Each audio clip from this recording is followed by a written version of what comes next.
All right, we are back. This is the Harry Thomas Show for November 9th, 2010. This show is aimed at fighting global government and corruption. The website is located at harrythomas.podomatic.com, and you can also find me on the YouTube channel, Harry Thomas Info. That's all one word, Harry Thomas Info. We are in a fight against the New World Order and their plans for a one-world government. For those of you who have supported this show throughout the years, I want to make this announcement that my health has improved, my speech is back, and we are ready to move ahead in this fight for our lives against tyranny and the total takeover of our societies. I want to talk a little bit about the election that had just happened, and the media is a lot of talk about the Tea Parties, and these Tea Parties started with the Ron Paul movement, and they were co-opted and taken over by entities in the media, namely Glenn Beck, that are shilling, because they know that people are upset. They know that the people want change, and they want true change. So what they're doing is they're offering an outlet, a release valve, in order to make the people believe that they're getting what they want. When in reality, we've seen time and time again, these same people, these media heads, these talking heads that are controlled by the CIA, run amok and lead the people astray during very key times, especially when it comes to supporting banker bailouts, health care, and a lot of other systems that are put in place by the globalists to accomplish their plans of complete control. So all these Tea Party candidates, some of them are legit. Rand Paul got in. Some of them are not legit. So just because the media has said that the Tea Party candidates did real well and there's a lot of different ideas going into government, we must keep an eye on these people and hold them accountable for their actions. See, we've seen time and time again where politicians say one thing during the campaign, but their voting record speaks loudly of a total different agenda. And that agenda is put forth by the banking cartel, the military-industrial complex, and these corporate entities that really have no interest in the people at all. Their only interest is getting more and more control for themselves.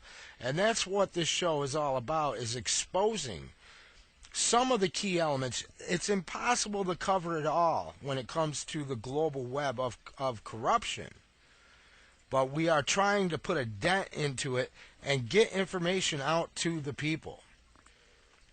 I also want to make an announcement about 12160 that has been a big supporter of the show and also has very good information.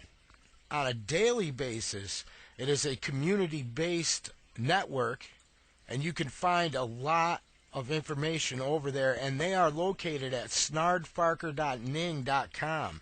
That's snardfarker.ning.com. Check it out and get involved in this fight for our lives. Now, one of the plans that the globalists have for us is they want all human beings microchipped. That would be their big dream. Their big dream of control would be to microchip everybody. And there is a plan by the globalists to have all humans microchipped by the year 2025. Their plan is going into effect. You can check out spychips.com. They have an excellent website tracking RFID technology and other things that are going on with the Big Brother takeover. And that's exactly what we're talking about. We're talking about technology run amok and a Big Brother system being put into place. And this article that came out today, Tuesday, November 9th, 2010, by Mike Adams, the Health Ranger, over at naturalnews.com, the headline reads, Big Pharma to begin microchipping drugs. And we've seen this microchipping in VIPs, military officials, government officials. We've seen it used on pets. So they're slowly incrementing this system into our lives, and that's exactly how they do it. They do it little by little in little small increments. And what that does is it conditions us to think that these things are okay and that we should accept them. This article goes on to read, the age of pharmaceutical microchipping is now upon us. Novartis, one of the largest drug companies in the world, has announced a plan to begin embedding microchips in medications to create smart pill technology. The microchip technology is being licensed from Proteus Biomedical of Redwood City, California. Once activated by stomach acid, the embedded microchip begins sensing its environment and broadcasting data to a receiver worn by the patient. This receiver is also a transmitter that can send the data over the internet to a doctor. Now, what this is smart pills. We've seen this smart technology before, where their plans are to RFID chip all of our food and all of our products. And they're going to have like smart refrigerators and stuff to where when your products are getting low or they're not there, it reminds you to go out and buy more. I mean, the marketing industry has really been collecting a lot of data on people to try to push their agendas on the people. Novartis plans to start microchipping its organ transplant anti-rejection drugs and then potentially expand microchipping to other pharmaceuticals in its product lineup. And that's how it starts. They slowly start, well, we're just going to be doing this in organ transplant people. And they make it sound real legit. And they make it sound like something that, will benefit mankind in general. But what they don't tell you is the overall plan to expand upon that stuff past what they originally say. And this same technology could soon end up in pills made by other drug companies too. And this is the beginning of the microchip age. Novartis does not expect to have to conduct full-scale clinical trials to prove the new product's work, reports Reuters. And there's links to all this stuff up at harrythomas.podomatic.com. Now, that's a very important thing there. They're not expecting to conduct full-scale clinical trials.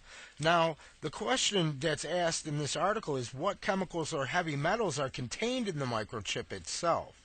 A microchip that transmits data obviously must have a power source, meaning that it's got to have some kind of a battery or capacitor. And the materials used in capacitors and batteries are toxic to the human body and should never be eaten. Microchips are not food, and to swallow them seems risky to your health, especially if you're swallowing several microchips per day. So the implications of this can seriously be deadly. Another huge concern with microchips that transmit data is data privacy. If these microchips are broadcasting information, then obviously that information can be picked up by anything nearby, including potentially unscrupulous individuals and organizations that might put it to nefarious use.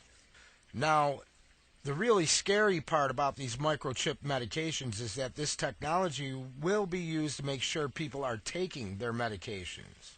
The drug companies, they think that they're going to lose a lot of money if people forget their meds. And we've seen time and time again a lot of this stuff put out on the market that isn't healthy at all. And in some cases, very deadly. And it causes a lot of other health issues.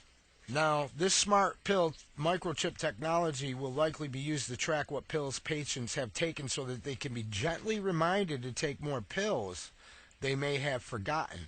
And this is a marketing business, okay? But they call it a community program, and they want to make sure that they get repeat sales.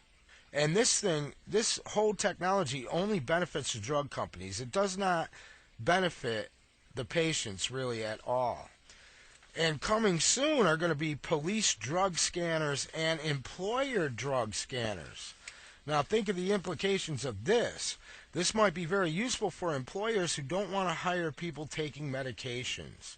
They invite you for an interview and quietly scan for drug broadcast data.